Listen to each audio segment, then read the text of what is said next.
Hello नमस्कार, मैं अनिल अग्रवाल कक्षा 12 के सिलेबस में डे 74 में है। 73 तक हमने कर लिया और 73 की जो क्लास थी उसमें हमने किया था साइक्लोट्रॉन के बारे में बताया था। बहुत ही महत्वपूर्ण टॉपिक है साइक्लोट्रॉन। उसमें उसकी बनावट पढ़ी थी, हमने सिद्धांत पढ़े थे, सब आप इसमें हमने कर ली थी। कंपटीशन के लिए भी इम्पोर्टेंट है। अब आगे नेक्स्ट टॉपिक बात करते हैं। टॉपिक है कोई छोटी सी डेफिनेशन टाइप कह सकते हैं उसको, नॉर्मली वर्ड यूज कर देते हैं कुछ टॉपिक्स में कि लोरेंज फोर्स बताइए, लोरेंज बल।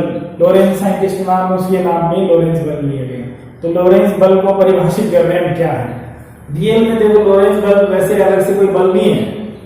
कोई भी अगर चार्ज पार्टिकल है, आवेशित कण है और वो गति कर रहा है तो उस पर जो टोटल फोर्स काम कर रहा है उसी को ही लोरेंज बल कहते हैं।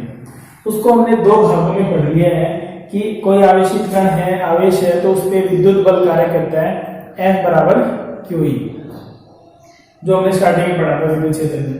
जब हमने चुंबकीय क्षेत्र पढ़ा है तो इसी चैप्टर में हमने चुंबकीय क्षेत्र में सारी डिटेल पढ़ ली कि यहाँ चुंबकीय क्षेत्र में कोई आवेशित कण गति करता है थीटा कोण पर। तो लोरेंज फोर्स की बात कर रहे थे कि विद्युत क्षेत्र में जो बल लगता है विद्युत बल है बराबर QE है, और चुंबकीय क्षेत्र में जो चुंबकीय बल है वो भी हमने बात कर ली थी कि आवेशित कण Q आवेश है, V वेग से गति कर रहा है और थीटा कोण पर चुंबकीय क्षेत्र में है तो उस पर जो बल लगता है वो QE भी sin थीटा होता है। तो सिंपल वे में हम ये कह सकते हैं किसी भी आवेशित कण पर लगने वाले परिणामी बल को लोरेंज बल कहते हैं। कुल बल तो लग गया। अब यूं कहते हैं भाई विद्युत क्षेत्र ही है वहां तो चुंबकीय क्षेत्र नहीं है, और चुंबकीय क्षेत्र नहीं है तो B का मान 0 हो गया, इसलिए चुंबकीय बल नहीं लगेगा। कौन सा बल लग गया? विद्युत बल लग गया। तो विद्युत बल को ही कह सकते हैं लोरेंज बल। यानी क्वेश्चन की लैंग्वेज को थोड़ा सा चेंज किया जा सकता है। वहां विद्युत क्षेत्र की स्थिति को देखकर ये कहते हैं कि यहाँ लोरेंज बल याद करो, तो वहां विद्युत बल ही लोरेंज बल होगा। चुंबकीय क्षेत्र में भी अगर ये कहते हैं कि आवेशित कण चुंबकीय क्षेत्र में गति करता है, इस पर लोरेंज बल का सूत्र क्या होगा? तो अगर चुंबकीय बल कहते हैं तो भी सूत्र वही रहेगा QV भी sin थीटा, और अगर लोरेंज बल कहते हैं तो भी सूत्र वही रहेगा QV भी sin थीटा। क्योंकि वहां विद्युत क्षेत्र नहीं है तो विद्युत क्षेत्र का मतलब E का मान 0 हो गया तो F बराबर QE से वो 0 हो गया, एक बार बची। दूसरी बात अगर कहते हैं कि विद्युत क्षेत्र भी और चुंबकीय क्षेत्र भी, उसकी एक स्थिति और हम पढ़ेंगे आगे। विद्युत क्षेत्र और चुंबकीय क्षेत्र दोनों उपस्थित है तो विद्युत क्षेत्र के कारण विद्युत बल लगेगा और चुंबकीय क्षेत्र के कारण चुंबकीय बल लगेगा। तो कुल बल क्या हो जाएगा? दोनों के योग के बराबर हो जाएगा। तो एक बार फिर हम बात कर ले इसमें कि किसी भी आवेशित कण पर लगने वाला परिणामी बल लोरेंज बल कहलाता है। अब हम ये मान के चल रहे हैं, इसको फॉर्मूले में लिख लेते हैं। हम ये मान के चल रहे हैं कि अपने पास क्या मान लें? माना Q आवेश से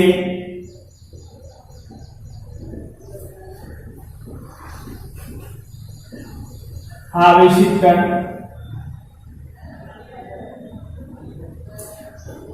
ऐसे क्षेत्र में स्थित है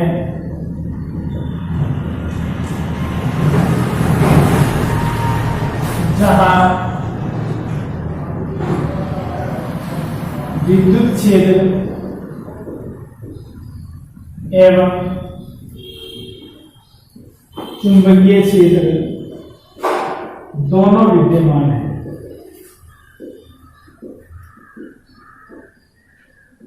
तो कण पर कार्यरत परिणामी बल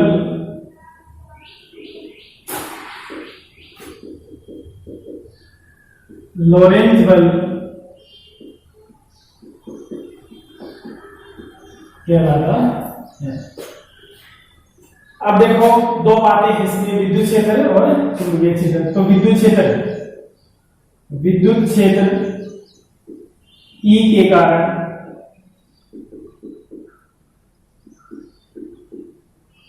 विद्युत बल क्या होगा? Fe बराबर Fe से E for electric field, F for force due to electric field, F is equal to QE। Equation first है। दूसरा चुंबकीय क्षेत्र भी है, तो दूसरी बात ले ली इसके अंदर चुंबकीय क्षेत्र B के कारण कण पर बल FB इज इक्वल टू क्या हो गया QVB साइन थीटा। चाहो तो आप इसे ऐसे लिख सकते हैं Q into V cross B, क्योंकि ये A क्रॉस B होता है, ये भी साइन थीटा, ये लिखते हैं। अब हम तो क्या लेकर चल रहे हैं कि दोनों ही बल उपस्थित है या दोनों ही क्षेत्र उपस्थित है, तो लोरेंज बल क्या होगा, लोरेंज बल होगा यहाँ लोरेंज बल F is equal to FE plus F, यानी विद्युत बल और चुंबकीय बल के योग के बराबर। अब F की बात करें तो क्या आ जाएगा QE plus QVB sine theta, ऐसे लिख सकते हो आप इसे। कंपटीशन में जब आती है तो ये फॉर्म नहीं दी जाती है, कभी भी वहां ये फॉर्म दी जाती है, Q ऐसे लिख सकते हैं, इसको लिख देंगे E plus VB sine theta, ये फॉर्म भी नहीं दी जाती है, वहां फॉर्म दी जाती है F is equal to Q, ये लिखा जाता है E vector plus V cross B vector, ऐसा दिया जाता है। तो ये फॉर्म आप जरूर आप इसकी ध्यान रखें, क्योंकि Q क्या है, आवेश है, आवेश तो एक अदिश राशि है, जो थीटा बढ़ता है वो हमेशा सदिश राशियों की दिशाओं के बीच में कोण बढ़ता है, और दिशाएं जो होती है वो सदिश राशियां देती है, तो वेग और चुंबकीय क्षेत्र और विद्युत क्षेत्र ये सारी वेक्टर क्वांटिटी ये सदिश राशि है। तो ये लोरेंज बल हो गया। अब अगर आपको ये कह दें कि वहां पर, जैसा हमने बात रखी पहले कि वहां पर विद्युत क्षेत्र उपस्थित है, तो और कोई क्षेत्र नहीं है, यानी चुंबकीय क्षेत्र नहीं है, तो क्या हुआ, इसमें B का मान 0 हो गया, ये वैल्यू 0 हो गई, तो क्या बचा, यानी वहां है ही नहीं चुंबकीय क्षेत्र, तो F इज इक्वल टू क्या आ गया QE। इसी बल को ही जिसको हमने विद्युत बल कहा है, इसको ही हम क्या कह सकते हैं, लोरेंज बल भी कह सकते हैं। तो कंफ्यूज करने के लिए लैंग्वेज में ऐसे लिख देते हैं कि आवेशित कण को चुंबकीय क्षेत्र B में गति करवाई जाती है, तो उस पर कार्यरत लोरेंज बल का मान लिखिए। तो वहां विद्युत क्षेत्र नहीं दिया गया है, केवल चुंबकीय क्षेत्र दिया गया है, तो चुंबकीय क्षेत्र के कारण जो बल है वही क्या हो जाएगा, वही लोरेंज बल हो जाएगा, और F बराबर QVB साइन थीटा के बराबर होगा। दोनों क्षेत्र उपस्थित है तो दोनों की कंडीशन आ गई है। अब इसके अंदर जो चुंबकीय बल है उसके अंदर थीटा आ गया, तो इसकी मैक्सिमम मिनिमम की कंडीशन हम निकाल सकते हैं। थीटा 0 है तो साइन 0 हो जाएगा, और ये वैल्यू 0 हो जाएगी। जब 90 है अधिकतम चुंबकीय बल कब काम करेगा, ये भी पूछा जाता है छोटे क्वेश्चंस में, कि ये वैसे हम इसकी परिभाषा में लिख चुके हैं। अधिकतम चुंबकीय बल क्या होगा, जब साइन अधिकतम होगा, और साइन और कोस के अधिकतम मान 1 होता है, और 1 कब आएगा, जब साइन 90 होगा। इसीलिए 90 डिग्री पर, यानी जब चुंबकीय क्षेत्र में लंबवत प्रवेश करेगा तो उस पर अधिकतम बल कार्य करेगा, और ऐसी स्थिति में कण का जो पथ है वो हम बना चुके हैं पहले, वृत्ताकार पथ होता है। तो ये सामान्य बात है, लोरेंज बल के बारे में कहीं ना कहीं कुछ ना कुछ दे दिया जाए तो हमें पता होना चाहिए। अलग से वैसे कोई टॉपिक में ये नहीं पूछा जाता है, लेकिन शॉर्ट क्वेश्चन में या उनके अंदर या किसी अन्य क्वेश्चन के अंदर लोरेंज बल का जिक्र आ जाए तो लोरेंज बल के बारे में हमें पता होना चाहिए कि अलग से कुछ नहीं है, ये ही आवेशित कण पर लगने वाले परिणामी बल को लोरेंज बल कहते हैं।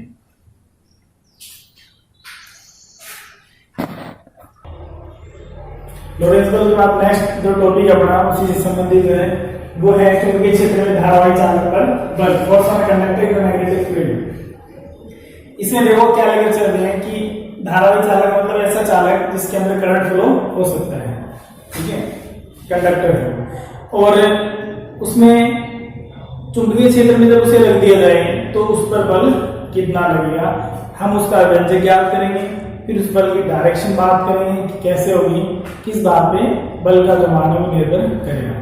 तो उसके लिए हमने एक कंडक्टर एज्यूम कर दिया, ये कोई कंडक्टर है जिसकी लेंथ जो है वो हम मान लेते हैं कितनी है, L है, ये इसकी लेंथ है टोटल लेंथ। ये इसका एरिया ऑफ क्रॉस सेक्शन है, अनुप्रस्थ काट का क्षेत्रफल वो क्या है, A है।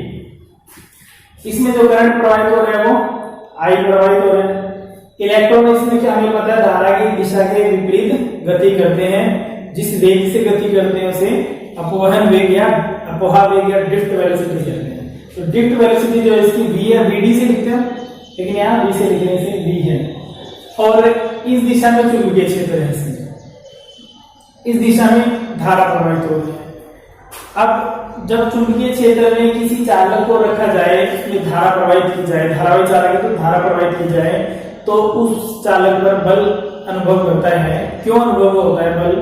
क्योंकि उसके अंदर इलेक्ट्रॉन है। इलेक्ट्रॉन क्या है? आवेशित कण है। और ये बात हम पढ़ चुके हैं कि आवेशित कण को जब चुंबकीय क्षेत्र में गति करते हैं तो बल कार्य करता है। और वो बल कौन महसूस करता है? किसमें उपस्थित अभी इलेक्ट्रॉन? चालक में। तो वो बल कौन महसूस करता है? चालक महसूस करता है। इसलिए इसको चालक पर लगने वाले बल के रूप में भी कह देते हैं, डिफाइन कर देते हैं। तो चालक में बल का मतलब चालक में उपस्थित इलेक्ट्रॉनों पर बल लग रहा है, वही चालक पर लगने वाला बल है। उसको हम धारा की दिशा के अनुसार उसकी दिशा फ्लेमिंग के लेफ्ट हैंड रूल से हम ज्ञात कर सकते हैं। फ्लेमिंग का बाएं हाथ का नियम।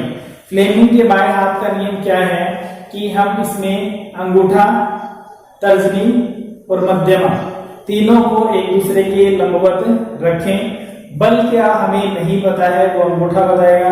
दो चीजें हमें पता होगी, क्वेश्चन में दे रखी होंगी, वो ये दोनों बताएंगे। ठीक है। इसमें ये जो तर्जनी है वो हमेशा चुंबकीय क्षेत्र की दिशा को बताएगी। ये मध्यमा जो है वो धारा की दिशा को बताएगी।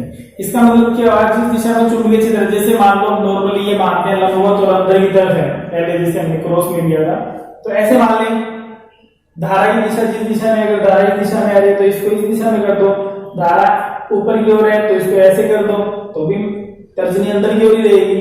धारा इस दिशा में ऐसे जा रही है तो इसको इधर कर दो। हर स्थिति में क्या होगा?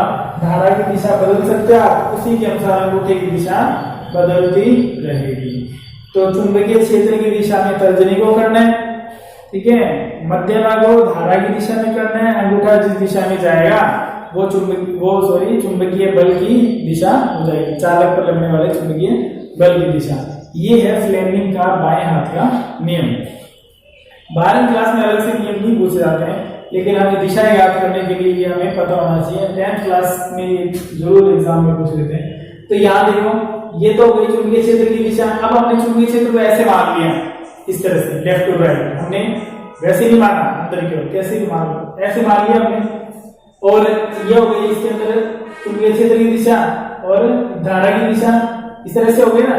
ये इसको कर लें चुंबकीय क्षेत्र में, ये हो गई चुंबकीय क्षेत्र में। अब धारा कैसे है? इस तरह प्रवाहित हो रही है, इधर से जाएगी, तो ये क्या होगा? अंगूठा किधर जा रहा है? इसके अंदर की ओर, तो इसका मतलब इसके लंबवत और अंदर की ओर बल लग गया, इसलिए एरो इस तरह से ऊपर की ओर दर्शा रखा है। अगर यही चुंबकीय क्षेत्र ऐसे होता, ऐसे भी ले सकते हैं, इसमें जैसी स्थिति होगी उसी के अनुसार जब दिशा ज्ञात करनी हो तब इन चीजों की जरूरत पड़ती है। तो ये तो होगी चुंबकीय क्षेत्र की दिशा, ठीक है। इसमें ऐसे रखा है, मान लो किसी भी कोण पर रखा हो सकता है, तो ऐसे रखा है, तो ये हो गई धारा की दिशा। अंगूठा किधर जा रहा है? इधर, तो इधर बल लगेगा। धारा अगर इस दिशा में जा रही है तो अंगूठा ऊपर की तरफ हो गया, ऊपर की तरफ ऐसे बल लगेगा। तो वो डिपेंड करेगा जैसी स्थिति है वैसे। हमने चुंबकीय क्षेत्र को कैसे मान लिया? इस दिशा में, धारा इस दिशा में, तो बल जो है वो इस तरह से जाएगा लंबवत इसकी। तो ये तो हो गई बल की दिशा ज्ञात करने की बात। अब हम करते हैं बल की बात, बल कैसे ज्ञात करेंगे। तो यहाँ पर सबसे पहली बात तो क्या माना हमने मान लिया, इसमें माना L लंबाई का चालक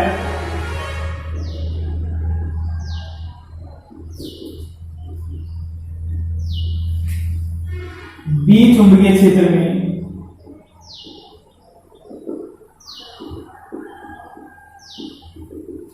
स्थित है, इसमें धारा I प्रवाहित हो रही है। इतनी बात हमने इसके अंदर मान ली। एक दो बातों की और जरूरत पड़ेगी, उनकी बात करेंगे। इसका अनुप्रस्थ काट का क्षेत्रफल क्या है? ए है। अब इसमें बल हमें ज्ञात करना है, तो पहले हम 5 के बाद निकाल लें। 5 का तो थोड़ा टुकड़ा ले लें, इतना टुकड़ा ले लिया हमने इससे, इतना टुकड़ा। अल्पांश का तो मानना वो क्या डीएल है, डीएल के लिए बल याद कर लें, थोड़ा डीएफ कहते हैं, स्मॉल वैल्यू को डी से डिफरेंस से शो कर देंगे, डी से। फिर क्या करेंगे? समाकलन कर देंगे, कुल मान निकाल लेंगे। अब ये कहें कि इस पर लगने वाला लोरेंज बल डीएल अल्पांश पर या चालक पर कह दो लोरेंज बल अब विद्युत क्षेत्र की तो यहाँ कोई जिक्र नहीं है, इसलिए मैंने लोरेंट्ज वर्ड लिखा है ताकि पता चल रहा है लोरेंट्ज बल का कैसे यूज किया जाता है। यहाँ विद्युत क्षेत्र नहीं है, इसका मतलब चुंबकीय बल ही लोरेंट्ज बल होगा। तो नॉर्मली चुंबकीय बल क्या होता है, F equal to Q B भी sine theta, Q into B cross B ऐसे कह सकते हैं इसे।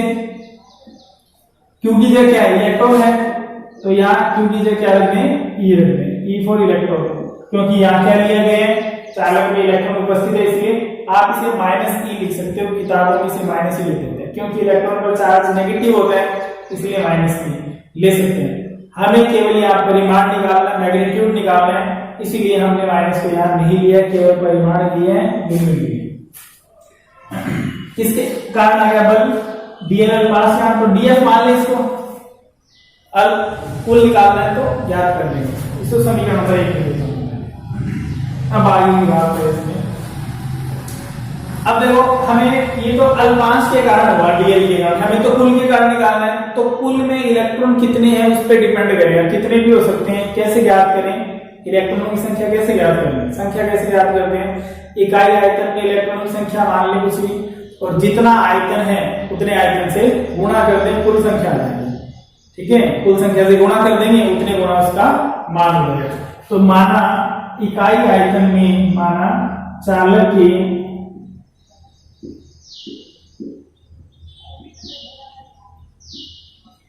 इकाई आयतन में इलेक्ट्रॉनों की संख्या स्मॉल एन है। अब चालक का आयतन,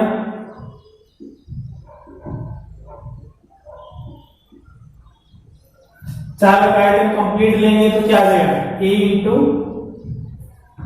एल। अल्पांश के अनुसार अगर आयतन लें कि कितने से अल्पांश में कितना है, पहले अगर अल्पांश की बात करें तो चालक में आयतन, अल्पांश के लिए बात कर लेते हैं, बाद में इसको कर लेंगे सोल्व। ए इंटू डीएल कंप्लीट भी ले सकते हैं, ए इंटू एल भी ले सकते हैं। कौन सी फॉर्म लेकर चल रहे हैं, डी वाली, डायरेक्ट पूरा लेंगे तो फिर हमें डीएल लेने की जरूरत नहीं है।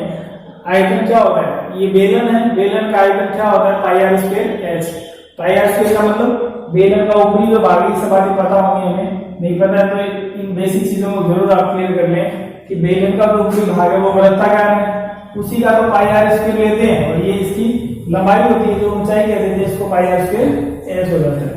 तो यहाँ पाई आर स्क्वायर को हम पाई आर स्क्वायर नहीं लेते हैं, यहाँ क्या लेते हैं, एरिया ले लेते हैं, ए का मतलब भी पाई आर स्क्वायर है। ठीक है, और एच की जगह तार की क्या ले लेते हैं, लंबाई, तो यहाँ क्या जाते हैं, लंबाई। हम इस पार्ट की लेंगे तो इस पार्ट का आयतन ये भी कह सकते हैं, चालक के, चालक डीएल अल्पांश चालक का आयतन, तो ए इंटू डीएल हो गया। अब इतने भाग में, इसमें अल्पांश में इलेक्ट्रॉनों की कुल संख्या, तो क्या कर देंगे, इकाई आयतन में जो संख्या उससे गुणा कर दें, इकाई आयतन में कितनी है, एन, तो क्या है, एन ए डी एल। अतः बल की वैल्यू निकाल लो, लोरेंट्ज बल F is equal to DF ले लिया, डीएफ ले लेने से गुणा कर दें इसको, N A D L into E into V cross B. अब देखो एन ए डी एल, ये तो क्या हो गई, संख्या हो गई, यानी कुल संख्या हो गई, और इसको ई से गुणा कर दें तो ये क्या हो गया, एक इलेक्ट्रॉन का आवेश है, सभी इलेक्ट्रॉन की संख्या से गुणा करेंगे तो क्या गया, कुल आवेश। और सिंपल क्वांटाइजेशन थ्योरी जो हमने पढ़ी थी उससे लिया गया ये, Q इज इक्वल टू क्या है, एम ई सी, ये क्या हो गया, एम हो गया। ठीक है, कुल आवेश हो गया, कुल संख्या हो जाएगी, और इसको एक इलेक्ट्रॉन के आवेश से गुणा कर देंगे तो क्या हो जाएगा, कुल आवेश हो जाएगा। यहाँ स्मॉल एन को हमने कंफ्यूज होने की जरूरत नहीं है, यहाँ स्मॉल एन को हमने इकाई आयतन में इलेक्ट्रॉनों की संख्या मान रखा है, लेकिन यहाँ स्मॉल एन को हमने कुल इलेक्ट्रॉनों की संख्या दी है, तो आपको कंफ्यूजन रहे तो आप ये ध्यान रख सकते हो, ऐसे लिख सकते हो, Q बराबर इलेक्ट्रॉन की संख्या गुणा E, ये आवेश का मान होता है। तो ये इतना जो मान है वो क्या हो गया, ये तो हो गया संख्या, एक इलेक्ट्रॉन का आवेश से गुणा कर देंगे, ई से गुणा करते ही क्या बढ़ जाएगा, वो 4 बढ़ जाएगा। तो यहाँ क्या लिख दें, यहाँ थोड़े भाग के लिए इसलिए क्या हो जाएगा, कहते हैं यहाँ ये लिख सकते हैं N A E into DL है, डीएल के लिए थोड़े भाग के लिए, तो आवेश इसमें क्या होगा, थोड़ा डीक्यू होगा। तो यहाँ क्या लिखते हैं इसकी जगह डीक्यू रख दें, डीएफ इज इक्वल टू